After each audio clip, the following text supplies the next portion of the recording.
आम next class page number 20 विषय पढ़ी आज पेज नंबर 21 गणित पढ़ा। देख page number 9 page number 21 9 number question T कौन अच्छी 1 ରୁ 9 थिबा 2 सेट संख्या कार्ड तुमको दि जाइछि। तले दि जाइथिबा प्रत्येक कोठरी रे सेथिरु एपरि गोटे लेखा कार्ड रख जेपरि सृष्टि हेतु दुईटी संख्यार जोगफल देला 1 ରୁ 9 पर्यंत आम संख्या नबा जमिति ताको जोगफल निर्णय करबा जमिति सबुठारु सर्वाधिक जोगफलटा निर्णय हबो सबुठारु सर्वाधिक जोगफल निर्णय बाहरिबो।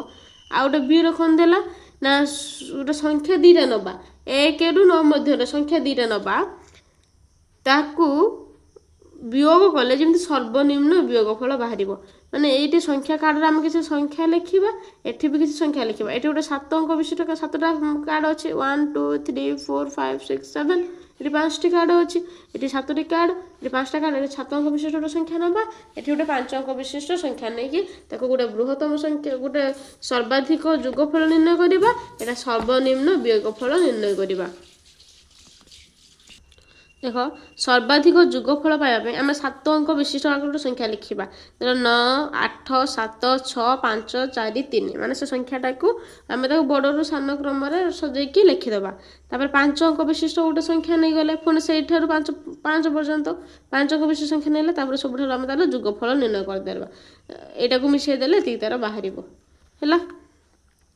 तापर बी दे सर्वनिम्न बाहर वियोगफल दीटा संख्या नबा जमी फेड़ा सर्वनिम्न सबुठ कम वियोगफल बाहर तेणु 7 अंक विशिष्ट क्षुद्रतम संख्या लिखिद 1 2 3 4 5 6 7 से एमती पढ़ने 12,34,567 ताकू 5 अंक 7 अंक विशिष्ट संख्या नहीं गले 5 अंक विशिष्ट बृहत्तम संख्या नहीं जावा 98,765 ताकू वियोगफल निर्णय करवा बाहर 11,35,802 एमती भी तुम नहीं कर नहले आउ गोटे तार नेक्स्ट गोटे आउ प्रणाली अच्छी तुम एर ये संख्याटा आम ये लिखिले ये कौन संख्या को आम रिपीट करना यहाँ को रिपीट करवा रिपीट करने 9 9 8 7 6 5 4 तापर 8 7 6 5 4 ताकू सर्वाधिक जोगफल करदे संख्याटी बाहर तापर ताको रिपीट कर लिखिले 1 1 2 2 3 3 4 तापर 9 9 8 8 7 गोटे संख्या को आम नहीं गले ताको नहीं आम तार वियोगफल निर्णय करवा। यहाँ तो है सर्वाधिक सर्वनिम्न वियोगफल बाहर। क्वेश्चन नंबर 10 तुमको किसी संख्या कार्ड दि जाइए जो सब एमती संख्या गुड़ाक लिखाई धर 4,000 13,000 370,000 लक्षे 1,50,000 20 5 एमती सब संख्या कार्ड लिखाई कार्ड गुड़ी को व्यवहार कर तुम्हें चाहूबा गाणितिक प्रक्रिया अनुसार निम्न दि जाइए संख्या गुड़िकर निकटतर हुए एक निर्दिष्ट संख्या तैयारी करने प्रत्येक कार्ड को केवल थले व्यवहृत हो पार केवल ये कार्ड को लेकिन आम थले व्यवहार कर जोटा कि आम पर्टिकुलर पाइजा पर्टिकुलर न पाइला तो पाखापाखि संख्या गुड़ा पाखापाखि संख्या गुड़ी को आम लिखिपर। देख यहाँ जमी करदे 1,10,000 1,10,000 से कौन लिखला 4,000 कार्ड गोटे नेला 20टा 20 5 नहीं तापर 13,000 20 5 100 13,000 तक नहीं पाखापाखि गोटे संख्याटा निर्णय कला पूरा यहाँ निर्णय करवा किसी दरकार नहीं तो पाखापाखि गोटे संख्या निर्णय कला धर 1,10,000 थिला से निर्णय कला 1,13,000। आस आम सेमती क्वेश्चन नंबर बी करवा। देख बी रन दे 2 लाख देता 2 लाख को तुम केमती लिखिपर एमती 1,50,000 मिशान 70,000 4,000 गुणन 5 एक लिखिदेल तापर एक गुणिदेल के बाहर 20,000 ता पाखापाखि संख्याटा पूरा बाहरी पड़ा ये संख्या जहाँ अच्छी पूरा बाहरी पड़ो 2 लाख पूरा बाहरी पड़ा। तब क्वेश्चन नंबर सी को जी क्वेश्चन नंबर सी कौन अच्छी 5,80,000 5,80,000 को आम ये टाइप लिखिपर 70,000 गुणन 5 तापर लिखिपर 1,50,000 4,000 गुणन 20 एक गुणी देखिए लिखिदेले ये जहाँ अच्छे से रहा गुणी देखिए ये लिखिदेले तापर मिसेदेव ये बाहर। तापर 12,45,000 12,45,000 को केमती आम लिखिपर 70,000 गुणन 20 माइनस 1,50,000 माइनस 4,000 ମାଇନସ୍ 300 ଗୁଣନ 5।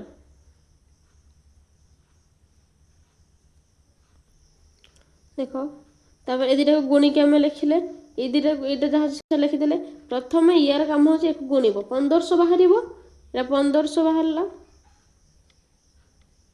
5 3 15 ଦୁଇଟା ଶୂନ ତାପରେ ଦେଖ ଏଠି ମାଇନସ୍ ଅଛି ଏଠି ବି ମାଇନସ୍ ଅଛି ମୁଁ କହିଥିଲି ଯେଉଁଠି ଦୁଇଟା ମାଇନସ୍ ଥିବ ତାକୁ ମାଇନସ୍ ରହିବ କିନ୍ତୁ ଏଇଟା ମିଶାଣ କାର୍ଯ୍ୟ କରାଯିବ କିନ୍ତୁ ଏଇଟା ମିଶାଣ କରାଗଲା ହେଲା ତାପରେ ତାକୁ ଫେଡ଼ିଲେ ଇଏ ବାହାରିବ ପର୍ଟିକୁଲାର ବାହାରିଲାନି ବା ନିକଟବର୍ତ୍ତୀ ସଂଖ୍ୟାଟା ବାହାରିଲା ତାପରେ ଯିବା ନେକ୍ସଟକୁ 20,90,800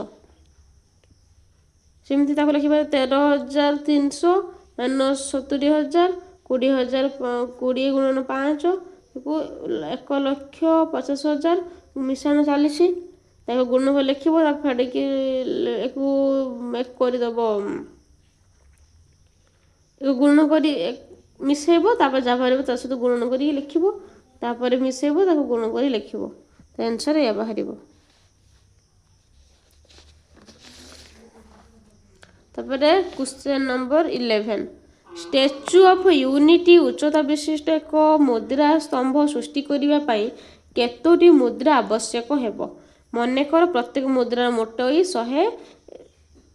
101 ମିଲିମିଟର ଯଦି ଷ୍ଟାଚ୍ୟୁ ଅଫ୍ ୟୁନିଟି ଆମେ ପୂର୍ବ କ୍ଲାସରେ ପଢ଼ିଥିଲେ ଷ୍ଟାଚ୍ୟୁ ଅଫ୍ ୟୁନିଟି କଥା ଷ୍ଟାଚ୍ୟୁ ଅଫ୍ ୟୁନିଟି ଉଚ୍ଚତା ବିଶିଷ୍ଟ ଏକ ମୁଦ୍ରା ସ୍ତମ୍ଭ ସୃଷ୍ଟି କରିବା ପାଇଁ ମାନେ ଷ୍ଟାଚ୍ୟୁ ଅଫ୍ ୟୁନିଟିର ଉଚ୍ଚତା ଯେତେ ସେମିତି ଆମେ ଗୋଟେ କ'ଣ କରିବା ମୁଦ୍ରା ସ୍ତମ୍ଭଟିଏ ତିଆରି କରିବା ସେହିପରି ଏକ ମୁଦ୍ରା ସ୍ତମ୍ଭ ତିଆରି କରିବା ପାଇଁ ଆମକୁ କେତୋଟି ମୁଦ୍ରା ଆବଶ୍ୟକ ହେବ ଲେଖିବ ପ୍ରଥମେ ଲେଖିବ ତ ଷ୍ଟାଚ୍ୟୁ ଅଫ୍ ୟୁନିଟିର ଉଚ୍ଚତା କେତେ ଆମେ ସେ ପୂର୍ବ କ୍ଲାସରେ ପଢ଼ିଥିଲେ ଷ୍ଟାଚ୍ୟୁ ଅଫ୍ ୟୁନିଟିର ଉଚ୍ଚତା ଥିଲା 150 ମିଟର ଯେହେତୁ ଏଠି ମୁଦ୍ରାଟା ଦେଇଛି 1 ମିଲିମିଟର ତେଣୁ ଏଠି ଆମେ 100 ମିଟରଟାକୁ ମିଲିମିଟର ପରିଣତ କରିଦେଲେ ତାପରେ ଲେଖିଲେ ଗୋଟିଏ ମୁଦ୍ରାର ମୋଟାଇ ହେଲା 1 ମିଲିମିଟର ତାପରେ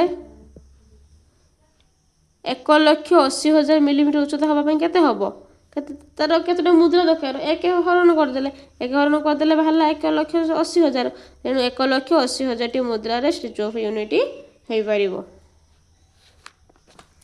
12 ନମ୍ବର ଦେଖ ଧୂସର ମୁଣ୍ଡ ଥିବା ଏକ ପ୍ରକାର ସାମୁଦ୍ରିକ ପକ୍ଷୀ ଆଲବାଟ୍ରୋସ୍ ଗୁଡ଼ିକର ପ୍ରାୟ 7 ଫୁଟ ଉସାରର ଡେଣା ହେଲା ତା ଡେଣାଟା କେତେ 7 ଫୁଟ ସେମାନେ ସମୁଦ୍ରର ଏକ ସ୍ଥାନରୁ ଅନ୍ୟ ସ୍ଥାନକୁ ସ୍ଥାନାନ୍ତରଣ କରିବାରେ ଜଣାଶୁଣା ସେମାନେ ସମୁଦ୍ରର ଗୋଟେ ସ୍ଥାନରୁ ଅନ୍ୟ ସ୍ଥାନକୁ ସେମାନେ ଉଡ଼ିଯାଆନ୍ତି ଆଲବାଟ୍ରୋସ୍ ଗୁଡ଼ିକ ଦିନକୁ ପ୍ରାୟ 900ରୁ 1000 କିଲୋମିଟର ପର୍ଯ୍ୟନ୍ତ ଯାଇପାରନ୍ତି ରେକର୍ଡ ହୋଇଥିବା ଦୀର୍ଘତମ ଏକକ ଯାତ୍ରା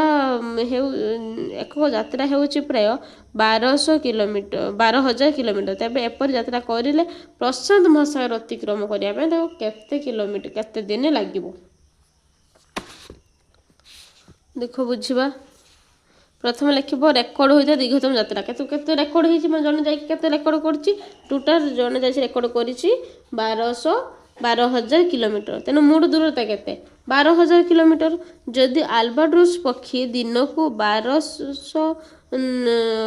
900 କିଲୋମିଟର ଯାତ୍ରା କରେ ଦିନକୁ ସେ କେତେ କିଲୋମିଟର ଯାଏ 900 କିଲୋମିଟର ତେବେ 1200 କିଲୋମିଟର ଯିବାକୁ ତାକୁ କେତେ ସମୟ ଲାଗିବ ତାକୁ ଏଇଟାକୁ ଆମେ ଡିଭିଜନ କରିବା ତାକୁ କାଟିଲେ ବାହାରିବ ପଏଣ୍ଟ ବାହାରିବ 13.3 ଯଦି ଦିନକୁ ସେ ଏଟା ହେଉଛି 900 କିଲୋମିଟର ଯାତ୍ରା କରେ ଏଠି ଲେଖିବା 1000 କିଲୋମିଟର ଯାତ୍ରା କରେ କାରଣ ଏଠି ଦୁଇଟା ଦେଇଛି ନା ଗୋଟେ 900ରୁ 1000 କିଲୋମିଟର ଯାତ୍ରା କରେ ତେଣୁ ପ୍ରଥମେ ଆମେ 900 କିଲୋମିଟର ଯାତ୍ରା କଲେ ଖୋଲିଲା ତାପରେ 1000 କିଲୋମିଟର ଯାତ୍ରା କରନ୍ତି ଲେଖିବା ତାପରେ ଆବଶ୍ୟକ ଦିନ ସଂଖ୍ୟା କେତେ ଲେଖିବ ତାପରେ ଆଲବାଟ୍ରୋସ୍ ପକ୍ଷୀକୁ ପ୍ରାୟ 12ରୁ 14 ଦିନ ଲାଗିବ ଏଟା ବାହାରିଲା 12 ଦିନ ବାହାରିଲା ଏଟା ବାହାରିଲା 13.3 ବାହାରିଛି ତେଣୁ 12ରୁ 14 ଦିନ ତାକୁ ଲାଗିବ ଅତିକ୍ରମ କରିବା ପାଇଁ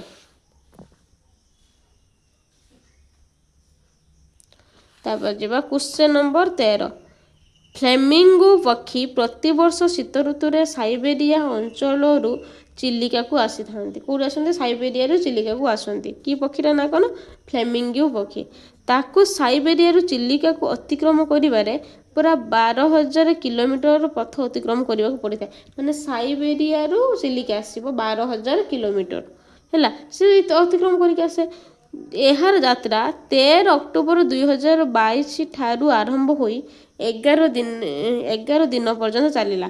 କେବେ ଯାତ୍ରା ଆରମ୍ଭ କଲା ନା 13 ଅକ୍ଟୋବର 2022। କେତେ ଦିନ ତାକୁ ଲାଗିଲା? ଆସିକି 11 ଦିନ ଲାଗିଲା ଆସିକି ଚିଲିକାରେ ପହଞ୍ଚିବା ପାଇଁ।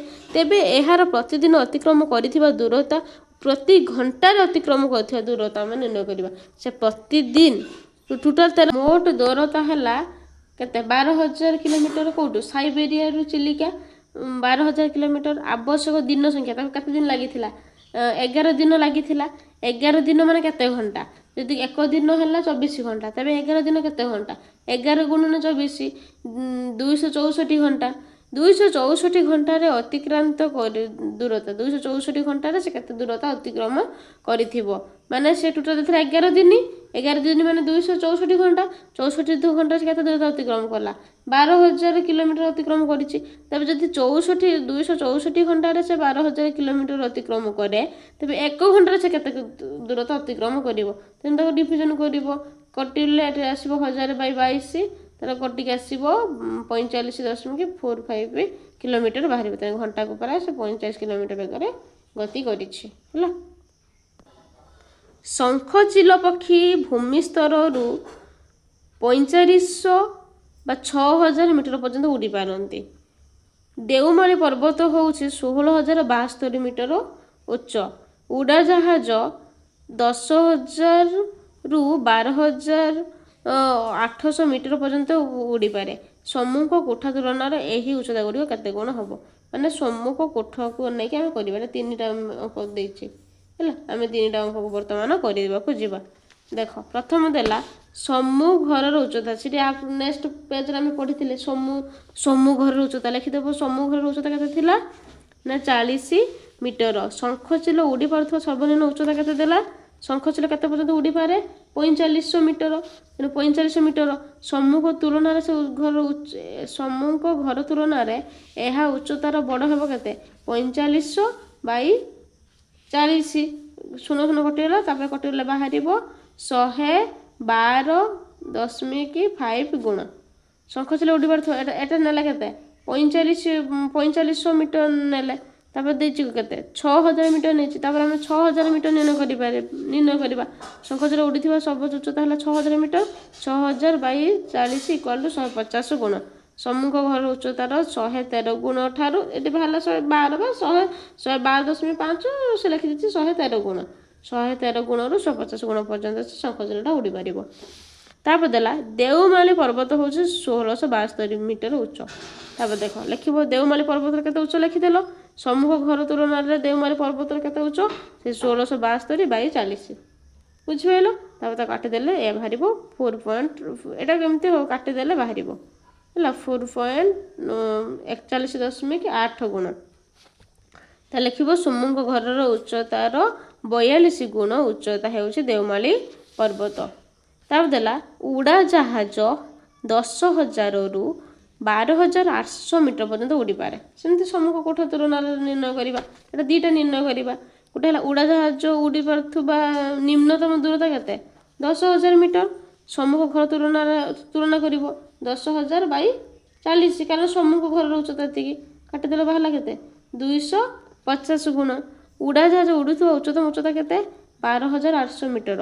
ସମ୍ମୁଖ ଘର ତୁଳନାରେ ଏହା ଉଚ୍ଚତାରେ କେତେ ବଡ଼ ହେବ? କେତେ ଗୁଣ ବଡ଼ ହେବ? ତେଣୁ 12,800କୁ କାଟିଦେବ 40 ସହିତ, 320 ଗୁଣ। ତାପରେ ଅତଏବ ଲେଖିଦେବ ସମ୍ମୁଖ ଘର ତୁଳନାରେ ଏହା 250 ଗୁଣରୁ 320 ଗୁଣ ବଡ଼ ହେବ। ହେଲା।